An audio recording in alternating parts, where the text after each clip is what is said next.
Crecí en una familia realmente desordenada. Mi papá nunca estaba en casa. Trabajaba para alguna gran empresa de armas en Europa y pasaba la mayor parte de su tiempo lubricando sombríos negocios clandestinos en el antiguo bloque del Este. No lo extrañábamos cuando estaba ausente porque cuando estaba en casa, sentíamos que una gran nube oscura se cernía sobre nuestra casa. Todo lo que hacíamos estaba mal, nada era suficientemente bueno y nos hacía la vida imposible a mí, a mi hermano y a mi mamá. Mi mamá renunció a intentar criarnos cuando se dio cuenta de lo podridos que éramos. Mi hermano y yo, quiero decir.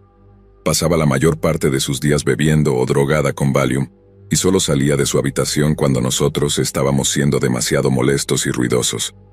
Mi hermano mayor, le gustaban las motocicletas y pasaba la mayor parte de su tiempo o bien montándolas, trabajando en ellas o comprándolas. Yo, por otro lado, encontré de alguna manera un pasatiempo aún más peligroso. Si mi hermano adoraba la velocidad, yo adoraba la autodestrucción de todas las variedades. Empecé a fumar, empecé a cortarme y con mi generosa asignación mensual en la mano, logré hacerme amigo de algunos de los proveedores de narcóticos menos escrupulosos de la ciudad. Desde los 14 años en adelante, todo lo que me interesaba era perseguir esa próxima droga, y después de 2 años de freír mi cerebro con casi todo lo que podía conseguir, sufrí una especie de quiebre psicótico e intenté incendiar la casa familiar con mi madre y mi hermano dormidos en sus camas. Primero que nada, nadie resultó herido y estoy eternamente agradecida por eso. Pero el fuego se propagó rápidamente, y la cantidad de daño estructural que infligió a la casa fue catastrófica. Mi familia estaba furiosa conmigo, y obviamente, así debía ser. Tuvimos que encontrar algún lugar para vivir mientras se hacían reparaciones extremadamente costosas, pero no iba a ser nosotros, ya que mis papás habían decidido de repente que iban a encontrar un hotel, tal vez una casa de alquiler una vez que estuvieran instalados. Pero yo me dirigía a Jamaica. Ahora sé lo que podrías estar pensando, Jamaica, como en el paraíso tropical. ¿Cómo es eso un castigo? Bueno, si dejas de lado tus estereotipos por un momento, permíteme darte una breve pero informativa lección de geografía. Sí, gran parte de Jamaica son palmeras y playas de arena blanca, pero en la costa suroeste, el paisaje cambia bastante dramáticamente. Pasas de un paraíso tropical a algo que se parece más a las llanuras del noroeste de América del Sur, en solo 30 kilómetros más o menos. Y esa es la parte de Jamaica a la que terminé yendo. Porque no estaba allí de vacaciones, estaba allí para un programa de rehabilitación conductual tan severo que era literalmente ilegal en casi todo el continente americano. El programa era dirigido por 2 estadounidenses desde un lugar que llamaban Bahía de la Tranquilidad, que resultó ser el nombre más irónico que podrían haber elegido. Costó $200,000 enviarme allí por 6 meses, que es el salario de algunas personas. Debería haber vuelto y haber inventado Google con ese tipo de dinero. En cambio, descubrí que no tenían ni idea de lo que estaban haciendo. Recuerdo haber tenido que ir a un médico en Utah primero, quien me autorizó para viajar internacionalmente, pero luego, poco más de una semana después, mi papá me estaba llevando al aeropuerto y yo intentaba no llorar. Estaba bastante mal en ese sentido, completamente mimada. Podría haber matado a mi mamá y a mi hermano, pero pensé que algunas lágrimas podrían hacer que mi papá diera la vuelta al auto. Sin embargo, sin que yo lo supiera, él ya había transferido los $200,000, así que me dirigía a Jamaica aunque él tuviera que volarme allí mismo. Cuando aterricé en el aeropuerto, había alguien sosteniendo un cartel con mi nombre. Los seguí hasta un auto y me llevaron unas 3 horas hacia el lado opuesto de Jamaica, desde los pastos verdes exuberantes hasta las colinas secas y polvorientas. Fue allí donde se encontraba la instalación de Bahía de la Tranquilidad, y después de ser llevada adentro, me dieron mi inducción. Las personas fueron bastante amables y acogedoras al principio, pero explicaron que esa sería la última vez que actuarían así conmigo hasta el día de mi graduación. Cuando comenzó mi programa estaría en el nivel 1, lo que significaba que sería tratada muy mal, pero a medida que avanzara a través de los niveles, mi tratamiento supuestamente mejoraría. Y a partir de ese momento mi vida cambió por completo. Desde ese momento no tenía ningún derecho ni libertad como ser humano. Necesitaba permiso para hablar, para levantarme, para caminar a cualquier lugar, y cuanto más cumplía, más avanzaba. Al principio ni siquiera se me permitía tener una cama, y tenía que ir al baño en un cubo. Pero luego, con el tiempo, se me permitía visitar un baño real, y tenía acceso a duchas calientes y mejor comida. Puede sonar duro, pero también puede parecer un sistema funcional. Tus padres locos te enviaron allí por mucho dinero, y después de que se acabara tu tiempo, alcanzabas el sexto y más alto nivel y podías regresar a casa. Pero así no funcionaron las cosas. Mis padres pagaron por 6 meses, pero terminé quedándome casi un año y mis padres tuvieron que pagar otros 100,000 pesos por el placer. Hice todo lo posible para volver a casa dentro de esos 6 meses, pero los líderes del programa hicieron todo lo posible para detenerme. Encontraron cualquier motivo para degradarte un par de niveles, y todo era un engaño para mantener a los niños allí más tiempo del necesario. Cualquiera que intentara realmente rebelarse era castigado. Primero con cosas realmente triviales, pero si persistían, los hacían limpiar algo relacionado con el sistema de alcantarillado de la instalación. No sé exactamente qué era, nunca hice nada que justificara el castigo, pero los niños regularmente se enfermaban después, y ese era el mejor incentivo para seguir con el programa. Cuando la gente pregunta cómo era el estándar de vida, les digo que para cualquiera por debajo del nivel 6, era peor que la prisión. En las prisiones estadounidenses se exige un cierto estándar de higiene, y los presos tienen acceso a un tratamiento médico adecuado. Nosotros no teníamos ninguna de esas cosas. Los bichos eran la peor parte, ya que casi todos los bloques de alojamiento estaban infestados de pulgas de arena y mosquitos. Todos por debajo del nivel 6 estaban cubiertos de picaduras de insectos casi todo el tiempo, y tampoco era mucho mejor para el personal. Para los niveles inferiores al 3, no se les permitía usar zapatos y solo se les permitía duchas frías una vez al día. Esto significaba que las picaduras de insectos en sus pies se infectaban y esto me sucedió personalmente. Los niños lo llamaban pie gordo y hacía que el pie y el tobillo se hincharan al doble de su tamaño. Podrías pensar que esto justificaría una visita al hospital, pero no, solo te daban una crema antibiótica, algunos analgésicos y luego seguías con tu día como de costumbre. En los niveles más bajos también eran comunes las peleas. Si pones a un montón de niños mimados juntos en condiciones casi de campo de prisioneros de guerra, puedes apostar tu última moneda a que se lanzarán unos contra otros. Podrías pensar que el personal de Bahía de la Tranquilidad querría detener cosas como esa, pero en realidad les resultaba útil. Les permitía degradar a los infractores un par de niveles, lo que garantizaba la continua cooperación financiera de sus padres, y también servía como una gran manera de hacer cumplir la disciplina en los rangos más altos. Te metes en problemas y vuelves a pelear para ser el primero en usar el cubo por la mañana. En resumen, logré salir, pero solo después de convencer a mi mamá de que todo el asunto era un fraude. Si no me hubiera escuchado, creo que habría terminado quedándome otros 6 meses, lo que significaría 1 año y medio en total. Y solo para que lo sepas, tal vez mejoré un poco, pero no fue por culpa del sitio Bahía de la Tranquilidad, sino porque crecí.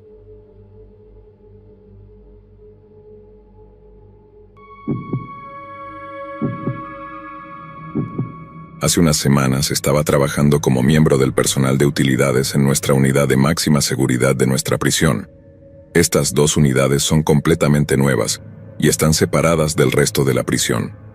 Como miembro del personal de utilidades, mi trabajo básicamente consiste en asegurarme de que todo se haga, y soy el primer respondedor en caso de que ocurra un evento de emergencia.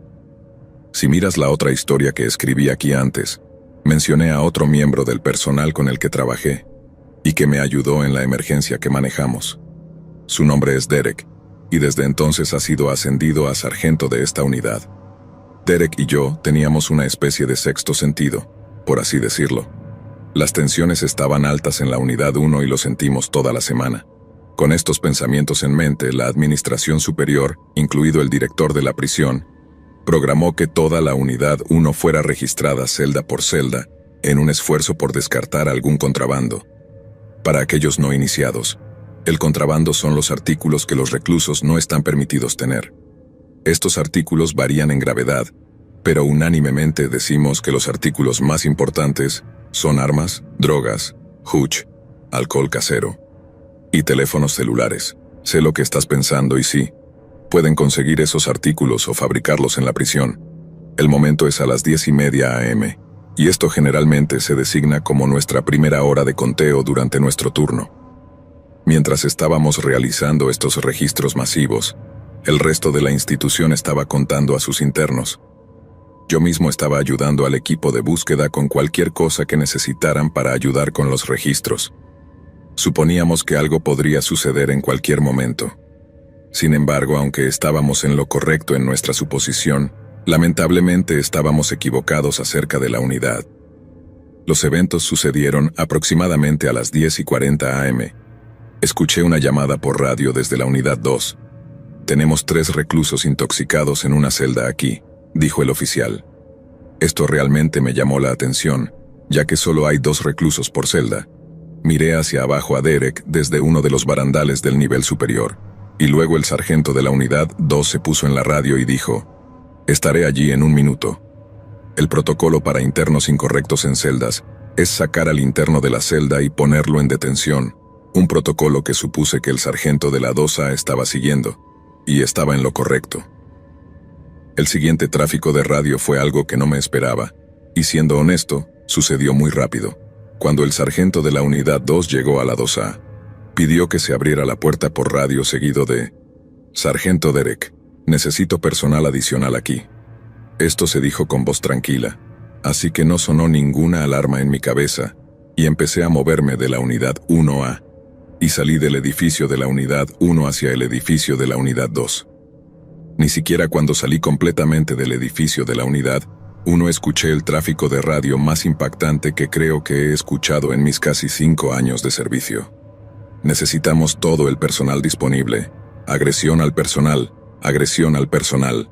Tienen armas. Nunca había corrido tan rápido en toda mi vida. Cuando pasé por la puerta principal hacia la unidad 2 y llegué a la puerta 2A, golpeé tan fuerte y grité al oficial de la estación de control que abriera la puerta maldita ahora. Cuando la puerta se abrió, fue un caos absoluto. Ahora, ya sea que fuera un truco del ojo por el sol que entraba por las ventanas o tal vez por el spray de pimienta por todo el suelo, no estoy bromeando cuando digo que la unidad tenía un tinte rojo. Parecía que había entrado en una representación literal del infierno. Lo primero que vi fue a un miembro del personal recibiendo una paliza en la cara de un recluso. Evalué la situación y vi que el personal ya estaba en camino para ayudarlo, así que miré a la izquierda en las escaleras que conducían al nivel superior. Un recluso y un miembro del personal estaban peleando y rodando por las escaleras. Sin embargo, debajo de esas escaleras, había un miembro del personal tirado en el suelo con un recluso encima de él apuñalándolo. Ni siquiera me di cuenta de lo rápido que estaba corriendo y comencé a gritar: «¡Quítate de encima ahora! ¡Quítate de encima ahora!». El recluso no me escuchó, y en este punto estoy corriendo a toda velocidad hacia él. Literalmente puedo sentarme aquí y decirles que mi monólogo interior decidió que hoy elegiríamos la violencia y dijo: «Vamos a embestir a este tipo con todas nuestras fuerzas». Y eso hice, con fuerza. Quiero decir, este tipo literalmente se dio la vuelta. Me vio venir, con los ojos más grandes de lo que jamás había visto antes, y en una fracción de segundo le golpeé las costillas con mi hombro derecho y caímos al suelo. Lo siguiente que recuerdo es que me ardían los ojos. Aparentemente algo de spray de pimienta salpicó en mis ojos con el impacto de ambos cuerpos y aquí estoy, ciego encima de un criminal peligroso que empuña un cuchillo casero. Logré forzar los ojos abiertos lo suficiente como para ver a este tipo golpeándome la cabeza para no meterme en problemas. Aquí voy a decir que varios miembros del personal se abalanzaron sobre nosotros y golpeamos a este tipo para que soltara el cuchillo. Después de eso salí de la unidad con los ojos ardiendo, el hombro dolorido y aparentemente sangre alrededor de mi cuello, sin sentir dolor ni heridas. Sin embargo, fue cuando fui al hospital y regresé al trabajo que pude ver las imágenes de la cámara de seguridad del asalto. Aparentemente, cuando golpeé a este recluso directamente en las costillas, levantó su cuchillo e intentó apuñalarme en el lado izquierdo del cuello. Fue solo el impacto de nosotros al caer al suelo lo que hizo que su mano se moviera y me apuñalara en la espalda en su lugar. 7 de nosotros fuimos al hospital ese día con heridas de arma blanca. Y hoy tuve mi primera pesadilla de TEPT sobre este incidente. Desperté empapado en sudor y tuve un ataque de pánico. Vomitaba en el suelo y finalmente me calmé. Trato de fingir que soy un tipo muy fuerte y lo soy hasta cierto punto, pero incluso los fuertes tienen momentos de debilidad.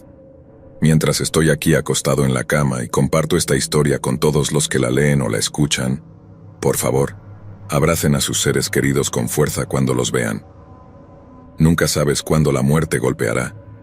Y voy a terminar la historia con una de mis citas favoritas. Puedes ser un rey o un barrendero, pero todos bailamos con la muerte.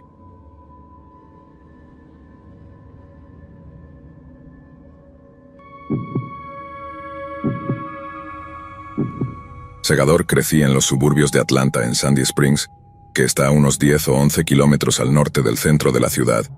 Tuve una infancia bastante regular y sin incidentes. Casi todo antes de los 11 años es un borrón de recuerdos felices. No sufrí acoso escolar. Nunca me rompí ningún hueso al caerme de mi bicicleta. Simplemente era un chico preadolescente feliz y despreocupado, sin preocupaciones en el mundo. Todo eso cambió un sábado después de visitar la casa de mi abuela Rose. Recuerdo que estaba casi al final del 5º grado y fuimos a casa de mi abuela un sábado para cenar. Quería mucho a mi abuela Rose, pero Dios mío, sus visitas eran aburridas para mí, para mi mamá y para mi papá. Mis padres me prohibieron llevar mi Game Boy porque pensaban que sería grosero, pero tampoco parecían darse cuenta cuando inevitablemente me alejaba para entretenerme.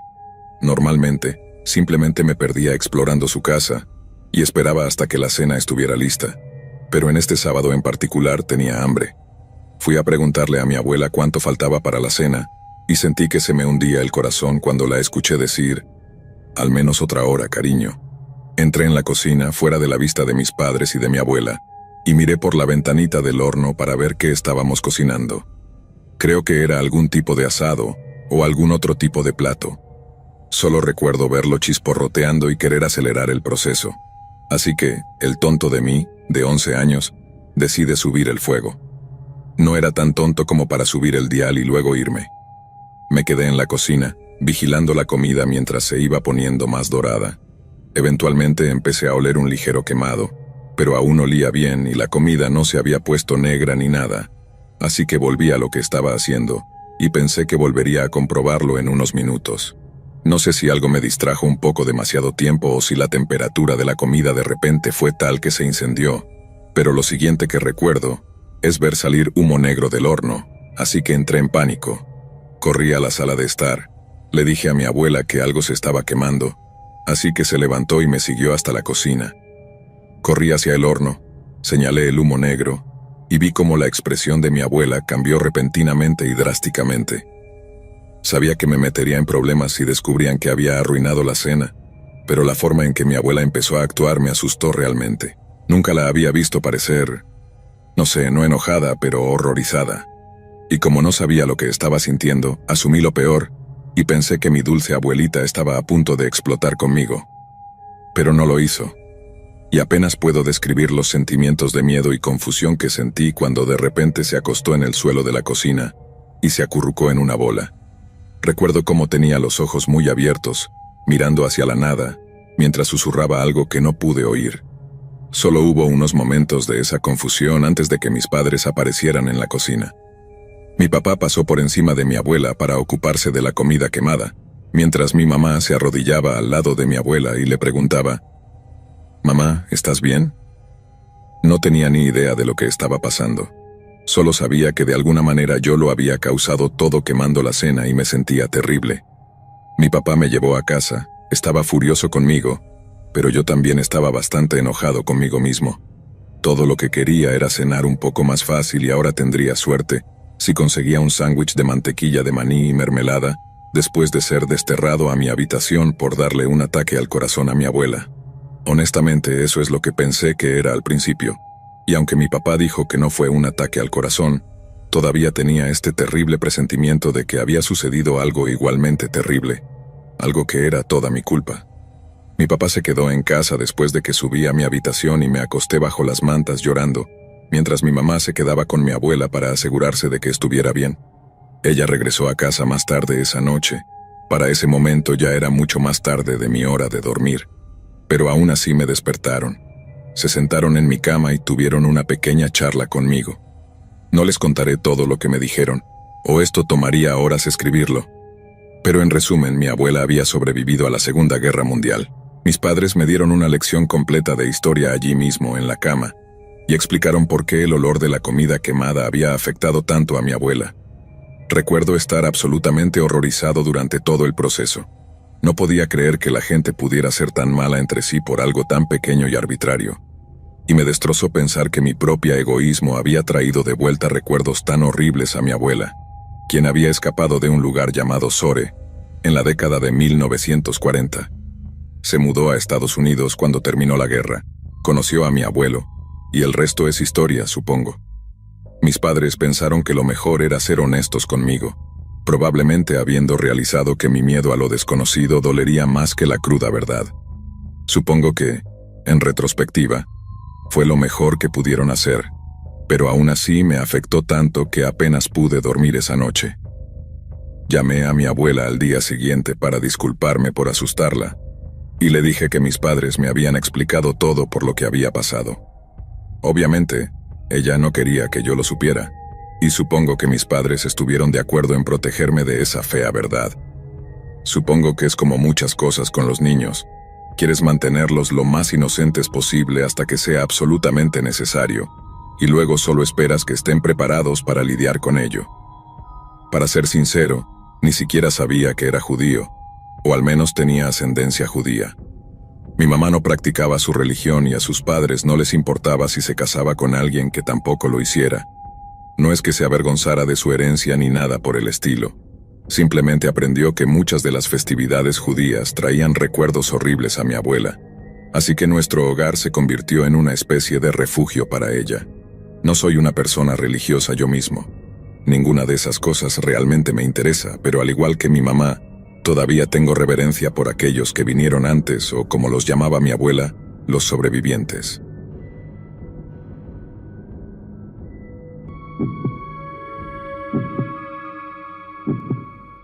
Esto sucedió a mediados de los años 2000, cuando estaba en segundo o tercer grado. Vivía en el medio oeste rural y asistía a una escuela primaria de tamaño decente. Durante unas semanas, un amigo con el que solía charlar estaba ausente de la escuela. Estaba confundido y curioso sobre por qué no había estado asistiendo durante tantos días, y pronto me enteré de los otros niños de la escuela que estaba tomando tiempo para descansar y recuperarse después de una experiencia muy traumática en su familia. No revelaré nombres, ya que por un lado no recuerdo el nombre del niño y no quiero revelar ninguna información personal sobre los nombres que sí recuerdo. Para facilitar la lectura, llamaré al niño que estaba ausente Pablo. Las conversaciones habituales y el ocasional chisme que compartía con amigos en el patio de recreo y en la cafetería tomaron un giro muy oscuro una vez que se supo por qué Pablo estaba ausente. Resulta que un día un amigo mío, lo llamaremos Gabriel, nos dijo que la madre de Pablo había sido asesinada. Más tarde escuché de algunos empleados de la escuela y de mis propios padres que este acto horrible fue llevado a cabo por el novio de la hermana de Pablo. El asesino se había colado en el dormitorio de la madre de su novia y la apuñaló hasta matarla o le cortó la garganta mientras dormía. No recuerdo los detalles exactos, solo tenía alrededor de 9 o 10 años. Así que escuchar esto fue especialmente impactante. No estoy seguro de qué tan confiable es esto, pero según Gabriel, la madre no quería que la relación de su hija se volviera íntima hasta que ella y su novio estuvieran casados. Tampoco quería que se casaran hasta que hubieran estado juntos durante unos años, y ella hubiera llegado a conocer lo suficiente al chico como para saber que trataría bien a su hija.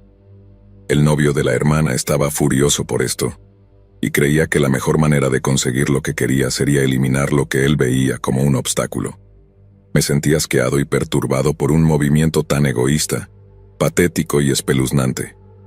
El llamado hombre asesinó a una mujer inocente solo porque quería intimar con su hija, y estaba lo suficientemente delirante como para creer que ella accedería después de llevar a cabo el horrendo acto. Recuerdo que un día, de regreso a casa desde la escuela, mi mamá señaló que el cortejo fúnebre estaba pasando por el vecindario en el que vivíamos. Honestamente, me sorprendió que fuera tan cerca de donde vivimos. Recuerdo ver a Pablo con su traje y corbata negros, con una expresión muy sombría y seria en su rostro. En la escuela, recuerdo que era un chico bastante tranquilo y alegre, que disfrutaba bromeando conmigo. Verlo así me dolió, y solo puedo imaginar cómo este terror lo había afectado. El horror como este parece que se quedaría contigo, pero sinceramente solo lo recuerdo, y aún hay muchos detalles que no recuerdo completamente. Ni siquiera recuerdo si Pablo volvió a la escuela durante el resto del semestre o no. Si lo hizo, no tengo idea de qué habría dicho. ¿Qué demonios le dices a alguien que acaba de tener su vida tan cruelmente cambiada a una edad tan joven? ¿Qué le dices a alguien cuya madre acaba de ser arrebatada por algún monstruo despiadado? Algo sobre mi recuerdo de esto siendo confuso, me inquieta, y me pregunto si ser golpeado con esta fría realidad, a una edad tan joven, influenció mi perspectiva, a menudo cínica del mundo. Espero que Pablo y su familia estén bien, porque nadie merece pasar por algo así.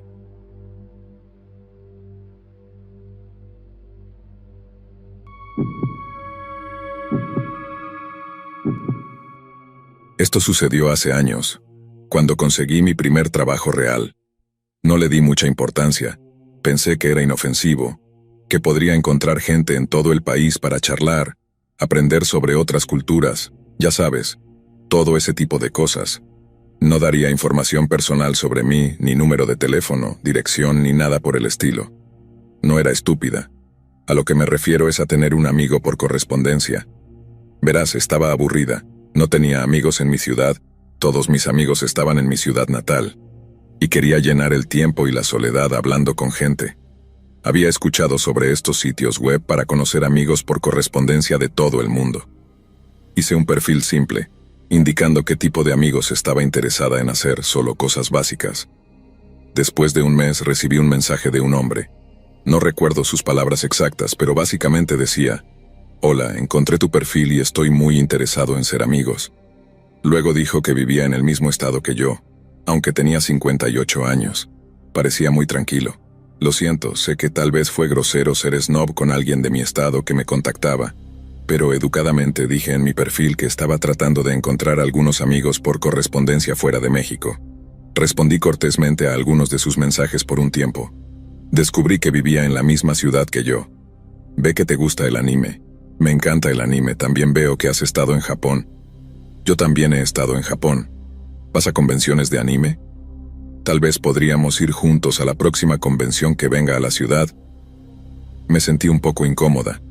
Puse claramente en mi página que no tenía intención de encontrarme con nadie en persona, solo tener un amigo por correspondencia en línea. Le dije educadamente eso, pero no le gustó. Dijo: «Solo pensé que podríamos ser amigos ya que tenemos intereses similares». De nuevo, educadamente le dije que no estaba interesada en conocer a nadie en persona del sitio web.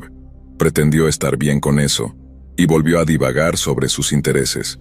Cerré la sesión en el sitio web por unos días, y me concentré en mi vida personal, yendo a trabajar, estudiando y cuidando a mi padre discapacitado. Un día, me desperté con notificaciones en varias de mis aplicaciones de mensajería instantánea, todas diciendo básicamente lo mismo: «Hola, soy yo del sitio web de amigos por correspondencia». Me envió mensajes en 4 de mis aplicaciones de chat, las cuales no le había dado. ¿Cómo las encontró? En ese momento estaba realmente molesta, y lo más educadamente posible, le envié un mensaje en el sitio web de amigos por correspondencia diciendo: «Oye, no sé cómo encontraste mis identificaciones para mis aplicaciones de chat, pero eso fue un poco excederse. No fue realmente apropiado, no en una aplicación, sino que me mandaste mensajes en 4. Lo siento, pero realmente quería hablar contigo y no has estado en el sitio web durante unos días». Bueno, eso no lo hace bien. También tengo una vida personal y un trabajo y una familia. No puedo pasar todo mi tiempo aquí. Bueno, por eso te mandé mensajes en esas aplicaciones. No las tengo en mi perfil. ¿Cómo las encontraste? Él evitó el tema. Lo siento por hacer eso, solo estoy tratando de ser tu amigo. Estoy muy incómoda de que hayas encontrado esa información que no te di. No creo que deberíamos hablar más, no quiero ser tu amiga. Lo siento y por favor no me contactes de nuevo. Inmediatamente lo bloqueé en todas esas aplicaciones y en el sitio web de amigos por correspondencia. Durante unos meses todo estuvo bien. De repente recibí un mensaje en una de esas aplicaciones, y el usuario no estaba en mi lista de amigos. El mensaje era básicamente el siguiente: «Eres una estúpida, gorda y fea. Nadie te amará nunca. Nunca encontrarás un hombre que te ame. Eres tan increíblemente gorda y fea. ¿Por qué no te quitas la vida y haces un favor al mundo? Rodé los ojos y bloqueé la cuenta. A lo largo de un año, cada pocos meses, a través de mis múltiples plataformas de redes sociales, estaba siendo acosada. Había olvidado por completo al hombre hasta que recibí el mensaje en el sitio web de amigos por correspondencia. La cuenta no tenía nombre ni fotos, solo era un nombre de usuario al azar. El mensaje que recibí era el mismo sinsentido de siempre, llamándome gorda y fea y diciendo todo tipo de cosas terribles sobre mí, diciéndome que debería morir. Una vez que recibí el mensaje en ese sitio web, supe que tenía que ser él. No tuve otros problemas con nadie más. Respondí diciendo el nombre del tipo, diciéndole que sabía que era él, y que su comportamiento era realmente triste y patético. Solo quería ser tu amigo, eres repugnante, cuida tu espalda. La cuenta me bloqueó durante unos meses más. No recibí ningún mensaje de ninguna cuenta por un tiempo. Un día, cuando estaba terminando en el trabajo, esperaba afuera a que un familiar me recogiera. No tenía vehículo propio y mi familia me daba y me llevaba al trabajo. Mientras escuchaba música y me despedía de mi gerente mientras se iban, recibí una notificación en una de mis aplicaciones. Decía, eres repugnante y fea. Suspiré rodando los ojos mientras abría el mensaje. Mientras estaba escribiendo otro mensaje, llegó otro mensaje que me hizo dejar de escribir y quedarme paralizada. Estás completamente sola. Podría matarte ahora mismo si quisiera y nadie te encontraría nunca. Nadie te amará nunca. Probablemente ni siquiera tu familia te extrañaría. Eres asquerosa. Debería matarte ahora mismo. Retrocedí contra el edificio. No tenía llaves y solo el gerente las tenía, quien acababa de irse. Miré a mi alrededor en el estacionamiento y no vi ningún auto. Las luces de la calle brillaban débilmente a mi alrededor. Mi corazón empezó a latir más rápido cuando llegaron más mensajes. Eres tan asquerosa, ¿sabes? Nadie se enamorará de ti. Probablemente ni tu familia te extrañaría. Eres repugnante. Debería matarte ahora mismo. Empecé a llorar, el teléfono temblando en mis manos. Justo cuando llegó otro mensaje, un auto se detuvo frente a mí. Era mi familiar viniendo a buscarme. Respiré hondo y rápidamente entré al auto. Oye, disculpa la demora. Me quedé atrapado en 2 luces rojas. Tu gerente ya se fue, ¿verdad? Te dejaron sola aquí afuera, dijeron ellos. Sí, solo conduce, quiero salir de aquí. Respondí accidentalmente gritándoles, las lágrimas empezando a caer por mi rostro. ¿Qué pasa? ¿Pasó algo en el trabajo? Preguntaron viendo que estaba llorando y temblando. Ellos tomaron mi teléfono y vieron los mensajes. ¿Quién te está mandando mensajes? No los conozco, dijeron ellos. No sé quién es, dónde encontrarlo o cómo hacer un informe policial. Prefiero no meterme en eso, respondí. Ellos llamaron a otro miembro de la familia que trabaja en el campo de tecnología de la información. Después de escuchar toda la historia, todo lo que había soportado durante casi 2 años, me dijeron que debería haber hecho nuevas cuentas desde el principio de este acoso. Les hice caso y en ese momento mismo hice nuevas cuentas en todas mis redes sociales. Trabajé en ese lugar durante otro mes, pero mi familiar le contó a mi gerente lo que había pasado, así que nunca me pusieron en turnos de cierre de nuevo. Solo me daban turnos por la mañana, donde salía del trabajo mientras todavía estaba el sol. Pero aún así no me sentía segura. Sabían dónde trabajaba.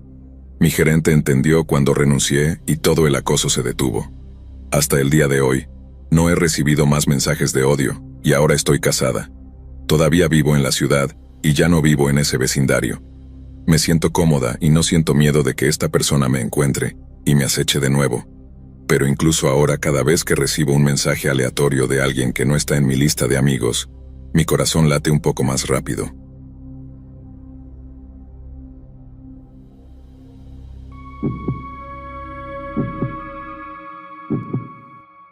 Soy una chica y esto sucedió cuando tenía 20 años a principios de los años 2000. En esa época la gente usaba teléfonos fijos y los celulares no tenían minutos ilimitados, obviamente. Esto ocurrió en un pueblo a unas horas de Sacramento. Mi amiga estaba cuidando la casa de una familia amiga de la iglesia, ubicada en el campo justo fuera del pueblo, por una semana. Tenían animales como gatos, conejos, un burro y un caballo. La familia también tenía perros, pero se los llevaron consigo. Mi amiga estaba a cargo de alimentar a los animales y vigilar la casa. No tenía que recoger el correo a diario porque tenían un buzón de metal estilo caja fuerte al final de su largo camino de entrada. No tenían vecinos por kilómetros, solo campos de alfalfa, ganado y maíz. Así que supongo que el buzón era por seguridad o algo así. Hacia el final de la semana, ella me preguntó si quería pasar la noche y hacerle compañía, y pensé que sonaba divertido. Me había mudado de la casa de mis tíos y tenía mi propio apartamento, así que le dije que la recogería en mi camino después del trabajo. Llegamos alrededor de las 9:30 p.m., cenando en el camino. Fuimos al granero primero y alimentamos a los animales. Era tarde para su cena y hacían saber su hambre con sus ruidos animales. Nos aseguramos de que tuvieran agua y luego entramos en la casa. La casa era una gran casa de estilo rancho de una sola planta. La sala de estar estaba a la izquierda al entrar a la casa. Había un largo pasillo directamente a la derecha de la entrada que conducía al baño y a los dormitorios. Directamente enfrente había un comedor, y a la izquierda de eso estaba el área de la cocina y una puerta al patio. No tenían un plano de planta abierto. En la cocina, en el lado opuesto del área de comedor, había un pasillo largo con varias puertas. Mi amiga explicó que la esposa dirigía un centro de cuidado infantil desde la casa, y estas habitaciones eran áreas de juego para los niños a los que cuidaba. No nos molestamos en ir allí porque no nos interesaba, así que miramos un poco la televisión, comimos nuestras sobras y hablamos sobre personas que conocíamos. Conforme avanzaba la noche, ella encendió la alarma de la casa y dijo que no le gustaba dormir en las camas de otras personas, así que había estado durmiendo en el sofá y me ofreció el sofá. Ella dormiría en uno de los 2 enormes sillones reclinables que se reclinaban casi por completo. Los sillones eran realmente cómodos, así que simplemente dije que tomaría el sillón. Fui y me recosté en un sillón con mi manta. Apagamos la televisión y hablamos en la oscuridad durante unos 20 minutos. Entonces, la luz de inundación del sensor de movimiento comenzó a brillar a través de la ventana, iluminando la habitación. Ahora realmente no tengo idea de por qué la gente en el campo piensa que está bien no tener cortinas o persianas, porque para mí eso es un poco insano. Ambas nos quedamos en silencio y Amanda dijo que tal vez era uno de los gatos. Luego empezamos a escuchar el crujido de la grava, como si alguien estuviera caminando sobre la grava en el área de estacionamiento afuera. Mi silla estaba más cerca de la ventana, y me deslicé cuidadosamente hacia abajo hasta el suelo, agarrando la manta estúpida todo el tiempo. La luz de inundación se apagó, y mi amiga también se deslizó al suelo. Nos acostamos boca abajo en la oscuridad sin saber qué hacer por un minuto, cuando escuchamos un fuerte golpe y de repente la alarma de la casa comenzó a sonar, y las luces de inundación se encendieron de nuevo. Era tan fuerte que nos tapamos los ojos y empezamos a entrar en pánico. Juro que nunca había estado tan cerca de orinarme en mi vida. Comencé a arrastrarme hacia el teclado de la seguridad porque había visto los comerciales. Hay un botón que presionas y una persona responde en caso de emergencia, o al menos llaman a la policía. La pantalla principal decía, patio 1 de 2 abierto. Amanda comenzó a llorar un poco y golpeó el botón de asistencia en el teclado, y no pasó nada. No hay asistencia. Le pregunté dónde estaba el teléfono y ella dijo que había un teléfono en la cocina y otro en la habitación de los padres al final del pasillo. Así que nuestras opciones eran ir a la cocina, pasar por las ventanas y al lado de una de las puertas del patio, o ir por el pasillo a la habitación de los padres y usar el teléfono allí. Le pregunté dónde estaba el otro patio, y ella dijo que estaba en la parte de guardería de la casa. Fue una decisión fácil. Fuimos a la habitación de los padres y estaba completamente oscuro. Le pregunté dónde estaba el teléfono y ella dijo que creo que tenemos que encender la luz.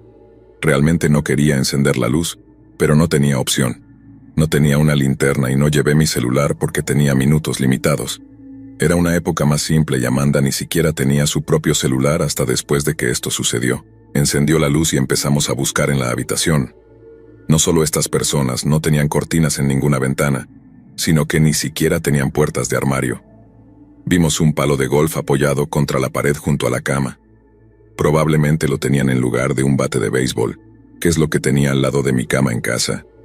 Pensamos que si golpeábamos a alguien con eso, dejaría una marca. Ella lo agarró y continuamos nuestra búsqueda del teléfono, mirando los lugares obvios. Encontramos un soporte de teléfono inalámbrico sin el teléfono real. La alarma todavía estaba sonando. Teníamos una luz encendida y la persona que abrió la puerta del patio seguramente se daría cuenta de que estábamos ahí. En eso estaba pensando en ese momento. Ella preguntó, ¿Deberíamos usar los botones de localizar teléfono? La miré y respondí. Sí, si quieres que un tipo extraño entre aquí con él y pregunte si estabas buscando algo. Estaba enojada y asustada por la situación parada allí, sabiendo que teníamos que ir a la cocina.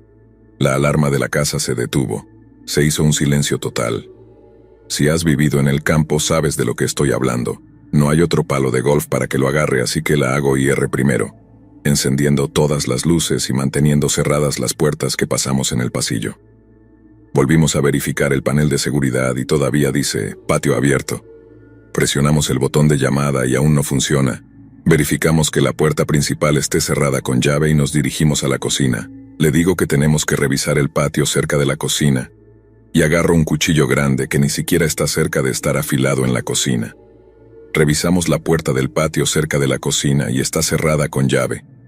Encendemos todas las luces. Agarramos el teléfono y llamamos al 911. El teléfono no es inalámbrico. Es uno de los antiguos con un cable que va a la pared. Mi amiga está hablando con la operadora del 911 contándole lo que sucedió, y escucho un silbido que viene de afuera por la ventana de la cocina. La gente no piensa en eso porque yo tampoco lo hice, pero en mi pensamiento de seguridad estaba encender las luces. Mientras tienes el reflejo del interior en la ventana, las personas en el exterior tienen una vista clara de ti, a menos que pegues la cara contra la ventana, claro. Escucho el silbido nuevamente. Suena como si alguien estuviera tratando de llamar la atención de otra persona, pero no veo nada afuera y no voy a presionar mi cara contra la ventana para ver si soy la persona a la que están llamando. Mi amiga todavía está hablando con la operadora del 911 y llorando, diciendo que no tiene la dirección de la casa. Me entrega el teléfono y digo, hola. La mujer de la operadora, que suena molesta, me dice que necesita una dirección para enviar a la policía. Le pido que rastree la llamada y ella dice algo así como, ¿estás cuidando la casa? Ni siquiera sabes dónde estás. Asustada, enojada y abrumada, le devuelvo el teléfono a Amanda y empiezo a buscar algo con una dirección en la cocina. Estoy buscando en el cajón de basura, en el mostrador, en el refrigerador, mientras mantengo un ojo en el pasillo que tiene las habitaciones de la guardería, sabiendo que al otro lado de una de esas puertas hay una puerta del patio que estaba abierta. Amanda le dice a la mujer que ella no recoge el correo debido al buzón de seguridad, y unos segundos después quita el teléfono de su oído y me mira con cara de sorpresa. Le pregunto si están rastreando la llamada, porque no puedo encontrar nada con una dirección. Amanda me dice que la operadora dijo, espero que la policía las encuentre a tiempo, y colgó el teléfono. Ahora estaba realmente asustada y enojada al mismo tiempo. Sabíamos que había gente afuera. Sabíamos que la puerta del patio a la guardería estaba abierta, no sabíamos qué hacer. Nos quedamos en la cocina en silencio durante lo que parecieron horas, pero probablemente solo fueron unos 60 segundos. Tomo el teléfono y marco el 911. Le digo a Amanda que tendrían el número del departamento de policía, y explico lo que nos está sucediendo al operador del 911. Incluyo a la operadora del 911, y le digo que realmente necesitamos el número de teléfono del departamento de policía de la ciudad directamente. Luego escuchamos un fuerte golpe metálico afuera por la puerta del patio de la cocina. Suena como si alguien hubiera dejado caer algo de metal y pesado. Amanda comienza a llorar y yo no puedo contener mi miedo por más tiempo, así que también comienzo a llorar. El operador del 911 dice que nos está conectando y se quedará en línea con nosotros después de enojarse con la operadora del 911 en nuestro nombre. Un oficial de policía responde el teléfono y el operador del 911 comienza a explicarle lo que está sucediendo a la policía. Se les pidió que se desconectaran una vez que tuviéramos una conexión establecida. La policía hizo algunas preguntas y escuchamos el silbido de nuevo afuera, y todas las luces de inundación alrededor de la casa se encendieron de nuevo. Tenía demasiado miedo para mirar afuera y nunca habíamos encendido la luz del patio, porque teníamos que pasar por la ventana del patio para llegar al interruptor. Le contamos al policía por teléfono sobre el silbido, y él dijo que varios policías deberían estar llegando pronto y que nos mantuviéramos en línea. Estábamos justo fuera de los límites del pueblo, y sabíamos que podría tomar unos minutos. Tener a un oficial en el teléfono me hizo sentir un poco mejor, pero todavía estaba muy asustada. Nos dijo que los policías habían llegado y que se acercaban por el camino. El policía dijo que dejáramos el teléfono y abriéramos la puerta, así que lo hice. Lo que vi fue una camioneta de la policía con reflectores que brillaban en los pastizales que corrían a lo largo de ambos lados del camino. 2 oficiales, no con pistolas, sino con escopetas, caminaban lentamente junto al costado de la camioneta mientras avanzaba por el largo camino. 4 oficiales se acercaron a la casa y nos preguntaron nuestros nombres. Uno fue al teléfono y dijo que estaban aquí y colgó el teléfono. Nos ordenaron que nos quedáramos en el comedor y comenzaron a buscar la casa y la propiedad. Uno por uno regresaron. El último regresó por la puerta del patio junto a la cocina. Dijo que había buscado en el granero y que el caballo lo asustó, y el caballo también parecía asustado. Preguntó qué otros animales había en el granero. Nos dijeron que no encontraron a nadie, y que el patio de la guardería no estaba cerrado con llave. Sin embargo, había un palo de escoba en la guía para evitar que se abriera demasiado. Miré la puerta del patio por la que el oficial había entrado y vi que no había un palo de escoba en esa. Entonces me sentí tonta porque él simplemente había pasado por allí. Le dieron una charla a Amanda por no saber la dirección de la casa de la que era responsable y otras cosas que no recuerdo. Y después de terminar los informes, dijeron que se quedarían y buscarían más, y que si queríamos irnos, podíamos. Podrían cerrar con llave la cerradura inferior, pero no activar la alarma. Estábamos de acuerdo con eso y salimos de allí tan rápido. Subimos a mi auto y fuimos a casa de su mamá, tan mentalmente exhaustas que nos dormimos. Al día siguiente fui a mi trabajo de oficina. Ella me dijo que realmente no quería volver a la casa, pero tenía que alimentar a los animales su desayuno. Su mamá le dijo que llevara a su hermana, y así lo hizo. Esa tarde me llamó a mí en el trabajo. Estaba realmente nerviosa y comenzó a contarme que cuando entraron a la casa, había huellas de pies y caca en la alfombra. Le dije que probablemente era el policía que revisó el granero, y ella dijo que no lo sabía ni prestó atención. También dijo que cuando entraron al granero para alimentar y dar agua a los animales por la mañana, alguien había atado las patas de todos los conejos en sus jaulas. Tenían 10 conejos que los niños usaban como mascotas, y Amanda continuó diciendo que había una nota con la palabra «suerte» garabateada en la parte trasera de un cupón de pizza, que ella pensó que venía de la puerta del refrigerador porque faltaba un cupón del volante. Les tomó un tiempo desatar a los conejos, y Amanda le pidió a su mamá que encontrara a alguien más de su iglesia para terminar de cuidar la casa. Ella no iba a regresar. También le dijo al oficial cuando regresó, pero nunca atraparon a nadie y la policía nunca llamó a ninguna de nosotras para actualizar.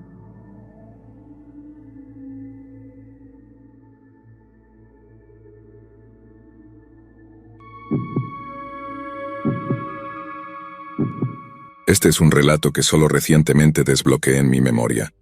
Hace apenas una semana más o menos. Creo que me forcé a olvidarlo porque fue muy espeluznante. Retrocedamos hasta alrededor de 2010, yo tenía unos 9 o 10 años, era una hermosa tarde de verano en el Medio Oeste. Mi amigo, al que llamaré Lautaro para esta historia, me invitó a mí y a otros 2 amigos del vecindario a una pijamada. Como dije, estábamos en una edad en la que la supervisión adulta cercana comenzaba a disminuir, y la casa de Lautaro era perfecta para travesuras sin supervisión. Lautaro fue adoptado por una pareja relativamente mayor. Recuerdo que sus padres tenían unos 50 y pico años, mientras que la mayoría de los nuestros tenían unos 30 o incluso principios de los 40.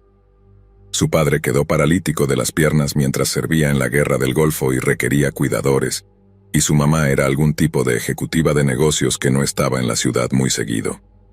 Además de esto, el único hermano de Lautaro era mucho mayor, y ya se había ido a la universidad para este momento, así que cuando estábamos allí, casi nunca había adultos vigilándonos.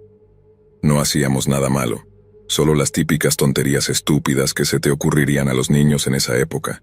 Disparar con pistolas de airsoft, echar todo tipo de locuras en el ramen instantáneo, quedarnos despiertos hasta tarde jugando juegos clasificación M que ninguno de nosotros tenía aún, todas esas cosas. La casa de Lautaro era de lejos la más grande del vecindario, en lo alto de una colina con una puerta, un largo camino de entrada y un enorme patio que rodeaba el perímetro de la casa y daba a un área boscosa que eventualmente llevaba a un bosque estatal. En una noche en particular, Lautaro tuvo la idea de que deberíamos montar una tienda de campaña en el bosque y acampar toda la noche. Aunque ninguno de nosotros estábamos muy emocionados por hacer esto, Todos estuvimos de acuerdo con la condición de que nos quedáramos en el borde del bosque para poder usar el baño y obtener snacks fácilmente de la casa. Montamos la tienda, extendimos nuestros sacos de dormir, agarramos toda la comida chatarra posible y pasamos la noche en la tienda. Nos divertimos durante unas horas después de que se pusiera el sol, hasta que el subidón de azúcar se desvaneció y la comida poco saludable se asentó.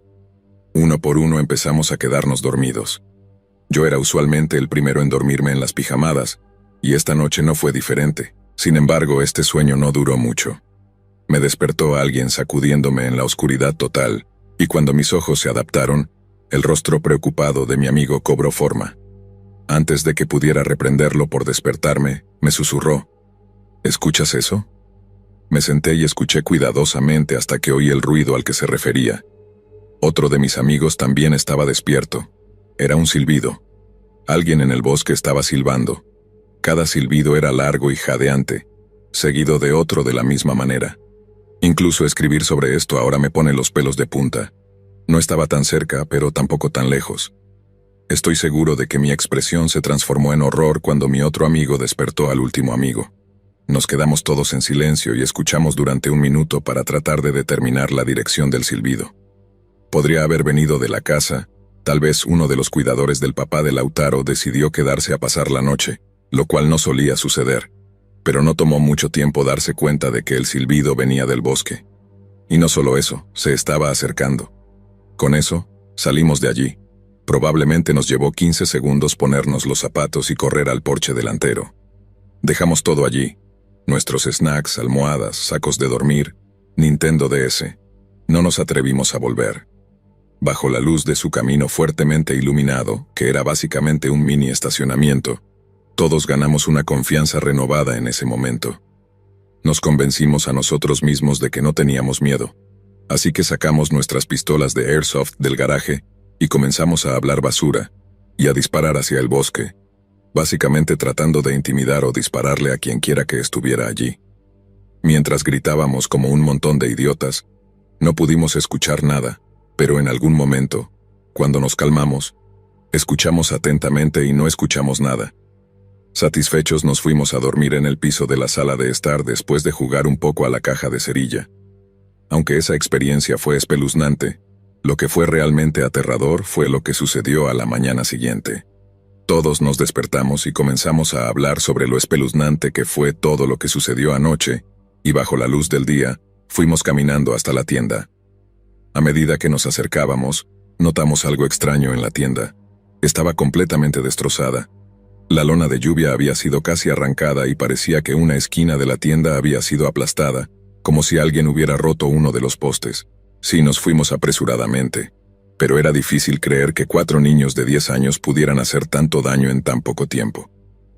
Mientras nos acercábamos al frente de la tienda, mi cara se desplomó cuando vimos la verdadera magnitud del desastre.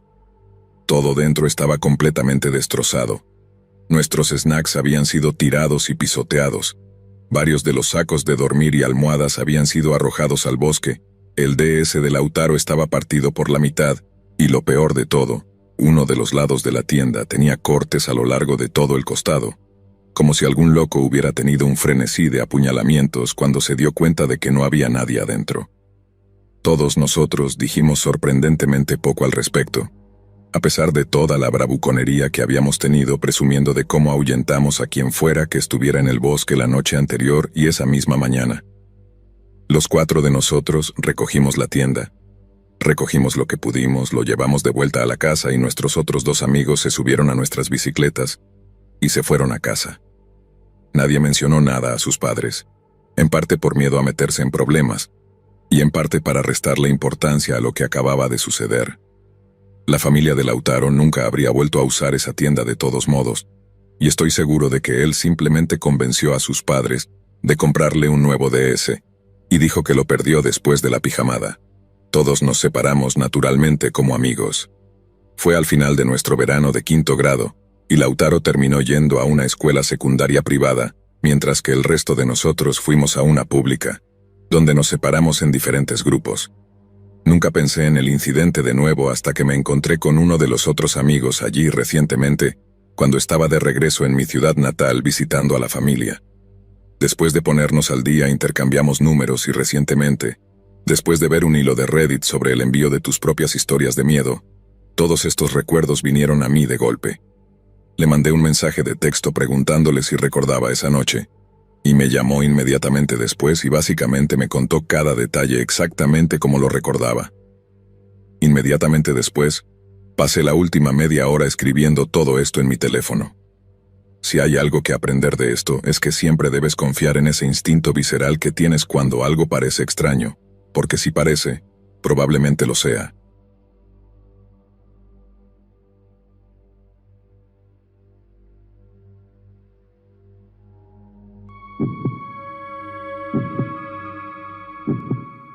Voy a empezar esta historia diciendo que esta es una cuenta temporal, y nunca he hablado de esta historia porque me ha tomado mucho tiempo asimilarla.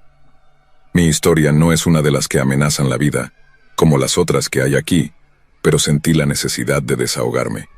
La historia comienza cuando yo tenía 12 años y me adentraba en el mundo del amor juvenil y los primeros encuentros románticos incómodos. Me llamaban nombres terribles en mi salón de clases durante una época en la que nadie realmente entendía lo que eso implicaba, ya que a al menos 5 chicos de nuestra clase les gustaba abiertamente yo. Esto solo hacía que mi autoestima cayera aún más, mientras me llamaban esos nombres. En ese momento era demasiado amigable, porque cuando eres joven, inseguro y a menudo rozando el pensamiento de quitarte la vida, tiendes a compensarlo demasiado. Esto significaba que estaba cerca de los marginados de la clase, los que estaban en el espectro desde correr como Naruto por los pasillos hasta ser socialmente ansiosos. Y uno de estos chicos era mi acosador. Verás, el acosador era un amigo casual. Compartíamos conversaciones extensas sobre videojuegos y youtubers aleatorios, ya sabes, ese tipo. Era un tipo socialmente torpe pero bastante inofensivo.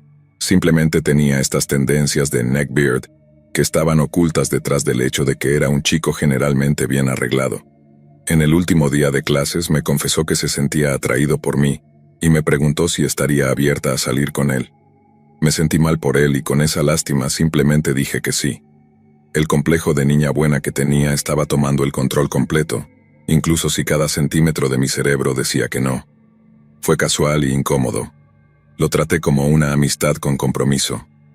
Hubo algunas señales de alerta, como él rastreando mi ubicación a través de mis mensajes, pero pensé que no era dañino. Eventualmente lo dejé. Todo el asunto me dejó un mal sabor de boca y no quería seguir adelante por más tiempo, ya que sentía que 6 meses eran suficientes para justificarlo. Después de todo, teníamos 13 años. ¿Quién demonios se tomaba en serio las relaciones a esa edad? Bueno, resulta que él sí. Nos veía como destinados a estar juntos porque resulta que éramos amigos durante la infancia y se aferró a eso para, cito, recuperarme. A menudo me mandaba mensajes constantemente. Intentaba hablar conmigo en la escuela e incluso me seguía siempre que necesitaba ir al baño, e incluso llegó al extremo de venir a mi casa sin avisar. En ese punto estaba alarmada, especialmente con el pensamiento de que probablemente me estaba siguiendo a casa con lo rápido que llegaba, después de que yo llegaba de la escuela. Aún así, con la mentalidad de niña buena, pensé que podría convertir esto en una amistad. Él dejó muy claro que no iba a ser así. Peleaba con cualquiera que me gustara, era angustiante, y a menudo me obligaba a pasar tiempo con él. En un momento llegó a agarrarme del brazo mientras estaba con mis amigos, y solo se detuvo una vez que mis amigos me defendieron. Me sentía impotente y débil. Una vez que nos mudamos todavía aparecía en mi puerta sin avisar. Esto comprensiblemente me asustó. Para ese entonces, yo aún intentaba convertirlo en una amistad mientras él insistía en ser algo más que eso. Yo era joven, confundida y asustada, mientras me culpaban por todo esto, por haberlo llevado adelante o incluso haberlo involucrado en primer lugar. A menudo usaba la excusa de necesitar un cierre para hablar conmigo o llamar mi atención, y verás lo mucho que se volvió a utilizar esa excusa. Llegó a un punto en el que constantemente miraba por encima del hombro y hacía todo lo posible para evitarlo, ya que esperaba en mis rutas regulares para tener una excusa para caminar conmigo y hablar. Cambié los lugares que frecuentaba asegurándome de estar siempre rodeada de mi grupo de amigos, y llegué al extremo de esquivar su clase para asegurarme de que no me siguiera mientras caminaba al baño. Cada vez que sonaba el timbre de la puerta, Me congelaba. Tenía ansiedad por salir de la casa, porque siempre pensaba que él podría estar en camino a mi casa. Una vez que se dio cuenta de esto, terminó contándole una historia triste a nuestra consejera. Supongo que ella se sintió mal, lo que explica por qué me sacó de la clase solo para ser emboscada en una conversación larga e innecesaria con él, donde prácticamente usó la excusa de que necesitaba un cierre. En lugar de hablar sobre el cierre, habló como si no me hubiera sacado de la clase para discutir sobre el cierre. Mi madre terminó regañando a la consejera por hacerlo, pero el daño ya estaba hecho. En ese momento pensé que estaría a salvo, pero en la medida en que él era mucho menos acosador, por falta de una mejor palabra, aún estaba allí, como una presencia ominosa. Siempre sentía su mirada, sus amigos actuaban de manera extraña a mi alrededor, y aún me sentía paranoica y aterrorizada. Un día tuvimos una nueva estudiante de intercambio, una nueva chica para esta historia. Todos se apresuraron a señalar que se parecía a mí. La semejanza era asombrosa. Terminamos siendo amigas cercanas y me contó que durante su primera semana, un grupo de chicos comenzó a señalarla, llamándola por mi nombre, y uno de ellos comenzó a enviarle mensajes y coquetear con ella. Esta fue su primera experiencia con ser confundida conmigo, y decidimos divertirnos un poco con esto, a menudo gastando bromas a otros haciendo un pequeño cambio. Yo la enviaba por el pasillo antes que yo, y para nuestra sorpresa, esto llamó la atención de él. La detendría en el pasillo, pero la dejaría en paz una vez que yo apareciera detrás de ella. Por lo general lo dejaba desconcertado y nos daba tiempo para alejarnos mientras él procesaba la situación. Esto me dejó un poco reconfortada, pensando que podía confundirlo, y a la nueva chica no parecía importarle. Terminamos saliendo juntas, sorpresa, sorpresa. Resulta que soy lesbiana todo este tiempo. Él se tomó esto como algo personal, a menudo haciendo comentarios extraños al respecto. Aún seguía siendo inquietante en ese momento, dejando notas en mi escritorio de forma regular. Mi ansiedad creció con esto. Luego terminé cambiándome de escuela y pensé que sería el final. En cierto modo lo fue, porque eso limitó severamente nuestra capacidad de encontrarnos. En un momento dado bloqueó mi perfil, luego me desbloqueó, consiguió una novia y pensé que eso sería el final. Hasta ahora la historia ha llegado a su conclusión, y cómo terminó fue con una conversación en Twitter. Me envió un mensaje pidiendo cierre nuevamente y volví a tener flashbacks. Dejé la conversación y él se tomó el tiempo para presumir sobre su relación feliz con la chica perfecta, que curiosamente tenía un parecido notable conmigo. Digan lo que digan, pero desearía que fuera lo suficientemente feliz como para dejarme en paz. Después de 5 años de acoso, todavía tengo miedo de caminar sola. Sigo mirando por encima del hombro, no importa cuán irracional sea, y caigo en la paranoia constantemente. Actualmente soy feliz, pero no creo que nunca perderé esa ansiedad con la que me quedé.